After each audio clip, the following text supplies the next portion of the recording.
पाकिस्तान की फौज के लिए कभी चीज़ें इतनी मुश्किल नहीं रही जितनी अब हो रही हैं और पाकिस्तानियों की जानिब से ऐसा हो रहा है। ये इंतहाई अफसोसनाक है और चंद लोगों ने अपनी ख्वाहिशात की तकमील के लिए इस इदारे के साथ ये बहुत बड़ी ज्यादती की है। वजह यह है कि मिलिट्री एस्टेब्लिशमेंट के लोगों ने अपने ज़ाती मफादात के लिए या अपने फ़ायदों के लिए या अपने मनपसंद सियासतदानों को या अपने दोस्तों को नवाजने के लिए पाकिस्तानी अवाम के साथ वो कुछ कर दिया कि जिसके बाद पाकिस्तानी अवाम जो है वो अब एक नफरत के अंदर घिर चुकी है और खैबर पख्तूनख्वा से तालिबान और फौज को निकालने की तैयारियां हो रही हैं।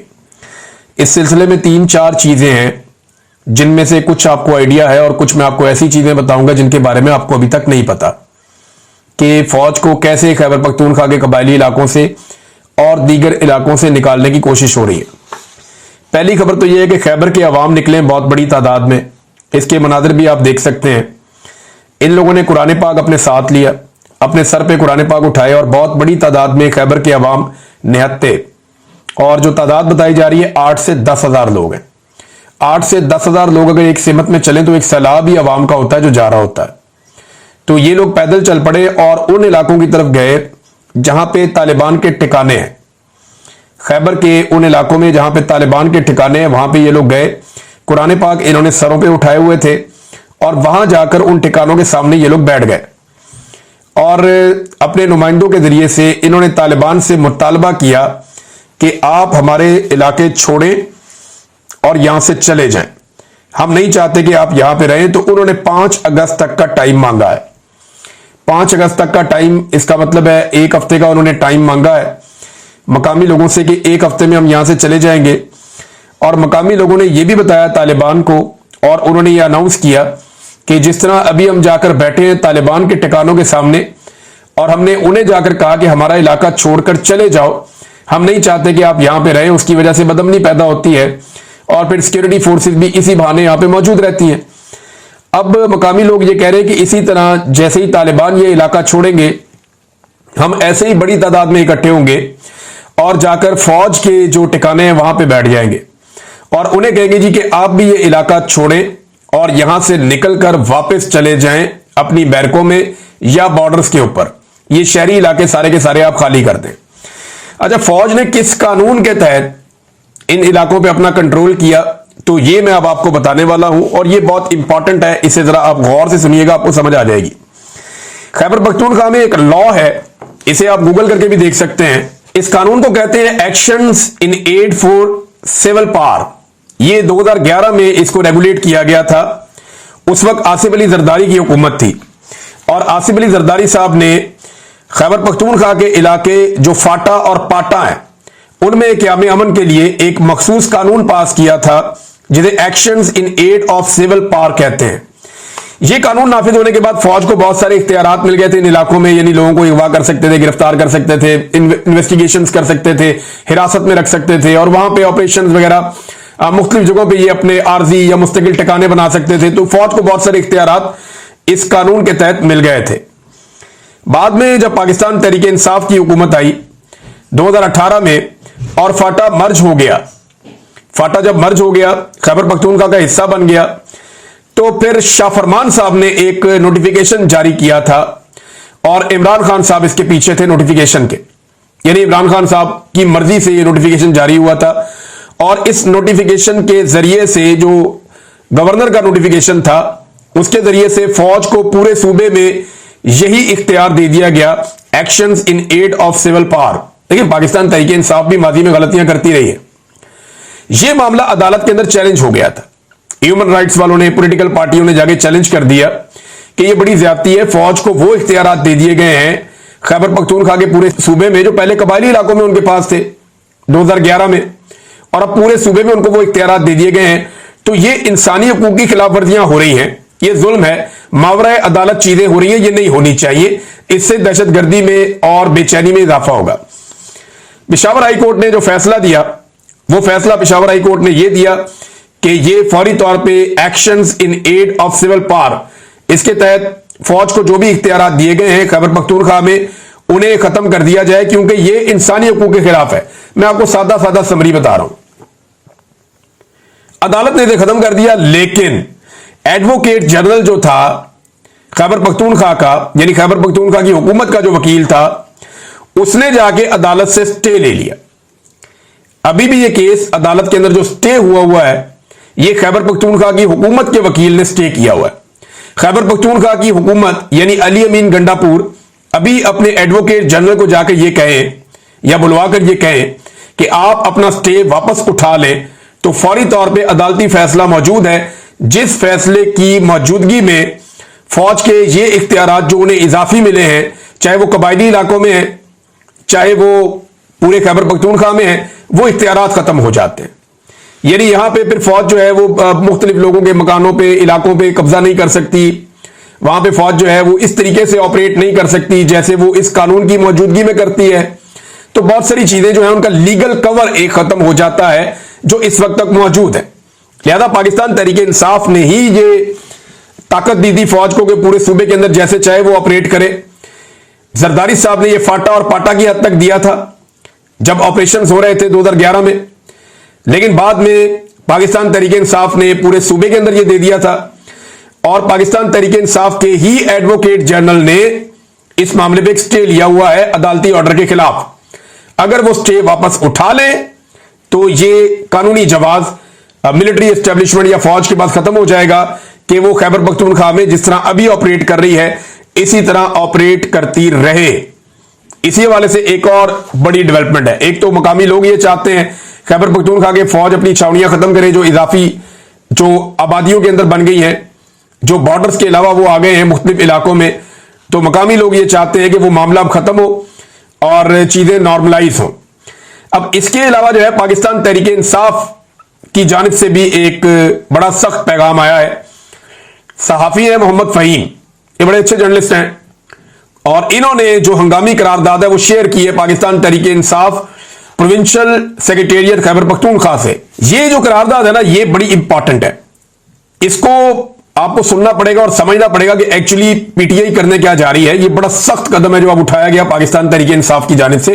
इस करारदाद के मुताबिक तहरीक इंसाफ खैबर पख्तूनख्वा की तंजीमी कमेटी ने अपने 28 जुलाई 2025 के हंगामी इजलास में पूरे खैबर पख्तूनख्वा बिलखसूस जमशुदा इजला में पुरअमन शहरियों पर जारी रियासती तशद्दुद बिलखसूस 27 जुलाई 2025 के सानहे तीरा की शदीद तरीन मजम्मत की है। कमेटी का मौकिफ मुतफिका तौर पर यह है कि आईने पाकिस्तान के आर्टिकल 245 के तहत तवील फौजी तैनाती ने एक ऐसा माहौल पैदा कर दिया है जहां ताकत बेकाबू हो चुकी है और जवाबदेही अमलन गैर मुअस्सर है, जिससे बुनियादी हकूक पामाल हो रहे हैं और मकामी अमन तहस नहस हो रहा है। कमेटी वफाकी हुकूमत से पुरजोर मुतालबा करती है कि 15 दिन के अंदर आर्टिकल 245 के तमाम नोटिफिकेशंस मनसूख करके जमशुदा इजला से फौजी दस्तों के इनखला का बाकायदा ऐलान करे। इस मकसद के लिए खैबर पख्तूनख्वा असेंबली में मौजूद पाकिस्तान तहरीक इंसाफ के तमाम अरकान को हदायत की जाती है कि वो इसी मुतालबे पर मबनी करारदाद फौरन ऐवान में पेश करें और इसकी मंजूरी के लिए दीगर जमातों की हमायत को यकीनी बनाएं। समझ आ रही है आपको? पीटीआई ने बड़ा कैटेगोरिकली और क्लियरली यह मुतालबा कर दिया है कि जितने भी खैबर पख्तूनख्वा के इलाके हैं वहां से फौजी दस्तों का इनखला बाकायदा ऐलान करके किया जाए और 15 दिन के अंदर अंदर आर्टिकल 245 के तमाम नोटिफिकेशन जिनके तहत फौज को बुलवाया जाता है वो मनसूख किए जाएं। सूबाई हुकूमत को उन्होंने कहा कि इस हवाले से करारदाद पेश की जाए जिसको मंजूर करवाया जाए ताकि एक सूबाई हुकूमत का या अवामी तौर पर इसके ऊपर एक ठप्पा भी लग जाए। और साथ ही उन्होंने कहा कि तंजीम खैबर पख्तूनख्वा को हदायत जारी करती है कि एडवोकेट जनरल खैबर पख्तूनख्वा को अहकाम दिए जाएं कि वो सुप्रीम कोर्ट में एक फौरी दरखास्त दायर करे ताकि 22 दिसंबर 2023 का हुक्म इम्तनाई वापस लिया जा सके। यह वो मामला है पेशावर हाई कोर्ट के फैसले के खिलाफ जो एडवोकेट जनरल चला गया था खैबर पख्तूनख्वा का 22 दिसंबर 2023 को एक हुक्म इम्तनाई ले लिया था। तो वो जो पेशावर हाई कोर्ट में गया था वो फैसला वगैरह जब उसका फैसला मुअत्तल किया गया था, लिहाजा वो दरखास्त वापस ले ली जाए जो आर्टिकल 245 के दायराकार को महदूद करता है। एडवोकेट जनरल पर लाजिम है कि हर 2 हफ्ते बाद पेशरफ्त की तहरीरी रिपोर्ट तंजीमी कमेटी को पेश करें। कमेटी एक आजाद कमीशन के क्याम का भी तकाजा करती है जिसमें रिटायर आला अदालती जज और मुअज़्ज़िज़ सिविल सोसाइटी नुमाइंदगान शामिल हों। यह कमीशन सानिया तीरा समेत तमाम हालिया वाकयात की गैर जानिबदाराना और शफाफ तहकीकात करे, 30 दिन के अंदर अपनी रिपोर्ट शाया करे, जिम्मेदारान की निशानदेही करे और उनके खिलाफ सख्त तरीन कानूनी कार्रवाई की सिफारिश करे। साथ ही तंजीम मुतालबा करती है कि न सिर्फ तीरा बल्कि ड्रोन हमलों और हर उस कार्रवाई पर फौरी तौर पर FIR दर्ज की जाए जिसके नतीजे में शहरियों की हलाकतें या जख्मी होने के वाकयात पेश आए हैं, ताकि क्रिमिनल तफ्तीशें मुकम्मल ज़ाब्ता फौजदारी के मुताबिक मंतकी अंजाम तक पहुंचे। बाकी दीगर मुतालबात भी हैं, लेकिन जो असल बात है वो यही है कि खैबर पख्तूनख्वा का एडवोकेट जनरल वो अपनी दरखास्त जो एक स्टे लिया हुआ है वो उठाए और स्टे वापस ले, ताकि फौज के पास जो इजाफी इख्तियारात हैं खैबर पख्तूनख्वा में वो खत्म हो। ये बात जो है यहां पे पाकिस्तान तहरीक इंसाफ ने भी कह दी, साथ एक करारदाद भी पेश की जाए। साथ ही जो मकामी लोग हैं वो तालिबान को भी जाने का कह रहे हैं, उन्हें जाकर पुरअमन तरीके से कहकर आए हैं और अब वो फौज के पास भी जाएंगे और उन्हें भी कहेंगे कि इलाका खाली करे। तो क्या फौज ये इलाका खाली कर देगी? देखिए यहां पे मादनियात पे कब्जे की लड़ाई है। एक्चुअली आपने गौर किया है कि मुझे बहुत सारे लोगों ने यह बात बताई है कि तालिबान फौज को मारते हैं, फौज तालिबान को मारती है और बाद औक़ात ये दोनों मकामी लोगों को भी मार देते हैं। कोलेटरल डैमेज के अंदर बहुत सारे लोग मकामी शहीद हो जाते हैं, लोग बेघर हो जाते हैं और बेशुमार चीजें होती हैं। लेकिन कभी भी कोई उन ट्रकों को निशाना नहीं बनाता जो यहां से मादनियात लेकर जा रहे होते हैं। मिसाल के तौर पे आज मेरी एक मकामी सियासतदान से बात हो रही थी, उन्होंने बताया कि राजगाल का एक इलाका है जहां दुनिया की बेहतरीन मादनियात मौजूद हैं।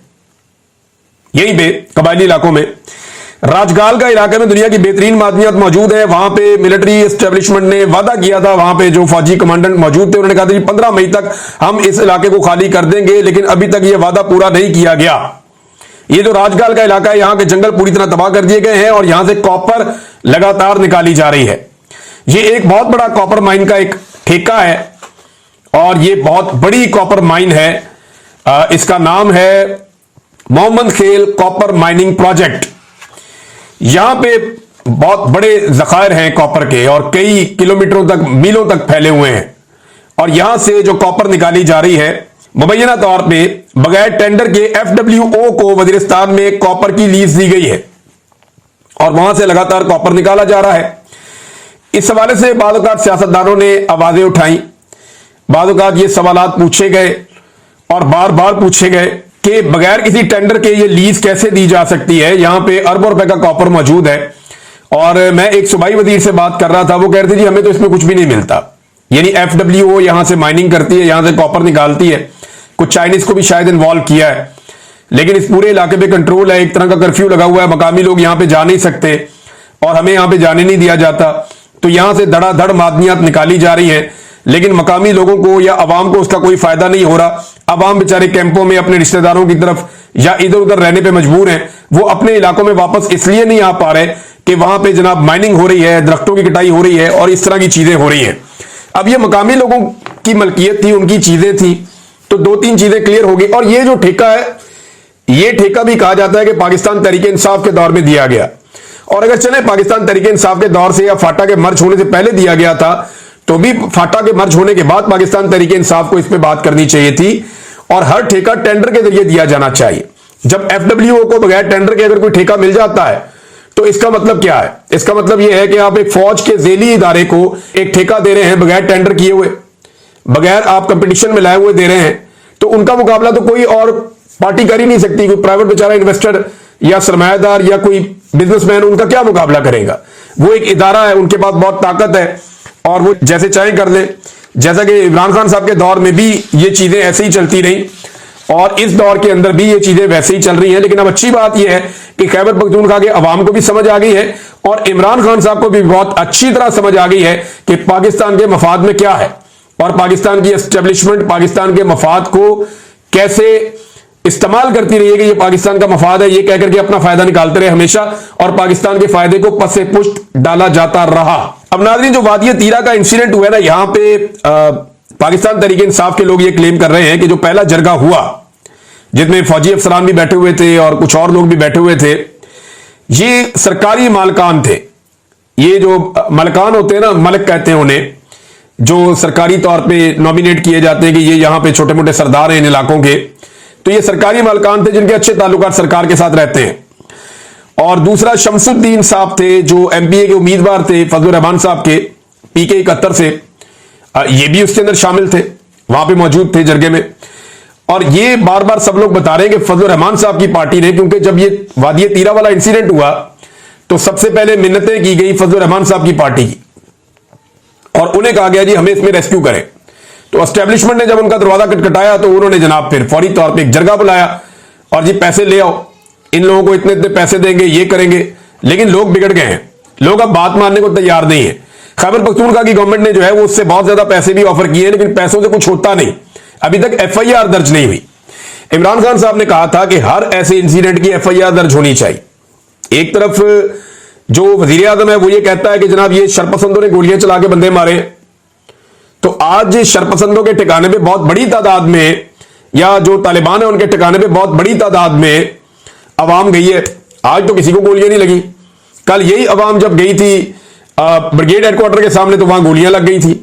तो हमें यह सोचना पड़ेगा कि अवाम क्या सोच रही है और इदारे क्या सोच रहे हैं और हम किस तरफ बढ़ रहे हैं। चंद लोगों की ख्वाहिशात की तकमील के लिए पाकिस्तान के सबसे कीमती और ताकतवर इदारे को पाकिस्तान की आवाम के सामने लाकर खड़ा कर देना, यह कोई दानिशमंदी या अकलमंदी नहीं है। एक दो लोगों की खुशी के लिए इतनी बड़ी कुर्बानी पाकिस्तान नहीं दे सकता।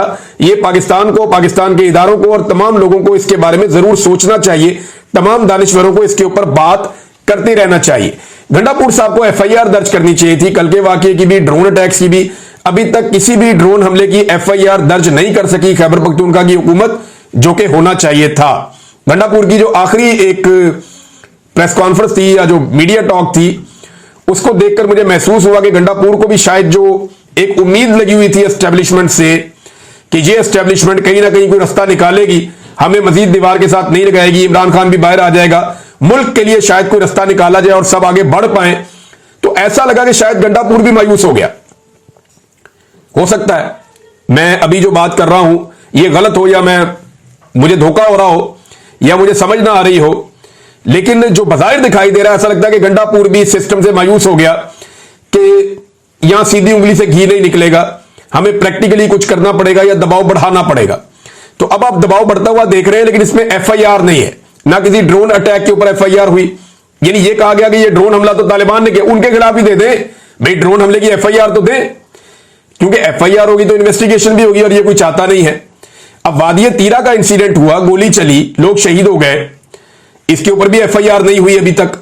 मैंने एक वजीर साहब से पूछा, उनसे मैंने कहा जी मुझे बताएं, सूबाई वजीर हैं, उन्हें मैंने कहा जी आप मुझे बताएं कि क्या कोई एफआईआर अभी तक हुई है, तो उन्होंने मुझे साफ जवाब दिया कि जनाब अभी तक कोई एफआईआर नहीं हुई। और निजाम इंसाफ की सूरत हाल नाज़रीन पाकिस्तान में कुछ ऐसे है कि बरियत की दरखास्त दी हुई है इमरान खान साहब की जानिब से, 7 महीने हो गए हैं। ये सहाफी एहतशाम कियानी साहब की खबर है। वो ये कहते हैं कि 7 महीने तक एक भी बाकायदा समाअत ना होने का एक मुनफरिद रिकॉर्ड कायम हो चुका है पाकिस्तान में, जो इससे पहले कभी नहीं हुआ था। इमरान खान और बुशरा बीबी की तोशाखाना 2 केस में बरियत की 22 जनवरी को दायर होने वाली दरखास्त पर आज तक बाकायदा समाअत ही नहीं हो सकी। अंदाजा कीजिए नादरीन, ये पाकिस्तान में इस वक्त कानून है, इंसाफ है, क्योंकि पाकिस्तान की जो सबसे ताकतवर शख्सियत है इमरान खान साहब उनके खिलाफ है, फील्ड मार्शल आसिम मुनीर साहब, और आसिम मुनीर साहब इमरान खान साहब के खिलाफ है। इन दोनों की लड़ाई के अंदर अवाम भी पिस रही है, इदारा भी पिस रहा है। मैं सिंपल अगर आपको करूं तो मामला यह है कि लड़ाई हाफिज सैयद आसिम मुनीर साहब और इमरान खान साहब की है। इमरान खान साहब एस्टेब्लिशमेंट के सामने घुटने टेकना नहीं चाहते, और आसिम मुनीर साहब को ऐसा लगता है खतरा है कि इमरान खान साहब आ गए तो उनके लिए अच्छा नहीं होगा। लिहाजा ये दोनों इस लड़ाई के अंदर अवाम पिस रही है और इदारा भी पिस रहा है। हालांकि ये लड़ाई बनती नहीं है, एक कौमी सतह का लीडर है, पाकिस्तान का साबिक वजीर आजम है और एक सरकारी मुलाजिम है, लड़ाई तो बनती नहीं है। लेकिन फिलहाल एक जिदबाजी के ऊपर मुल्क चल रहा है, और इस नफरत के साथ तो एक दुकान नहीं चलती जिस नफरत के साथ इस वक्त मिलिट्री एस्टेब्लिशमेंट इस मुल्क को चलाना चाहती है। तो नाज़रीन अब तक के लिए इतना ही, अपना ख्याल रखिएगा, अपने चैनल का भी। अल्लाह हाफिज।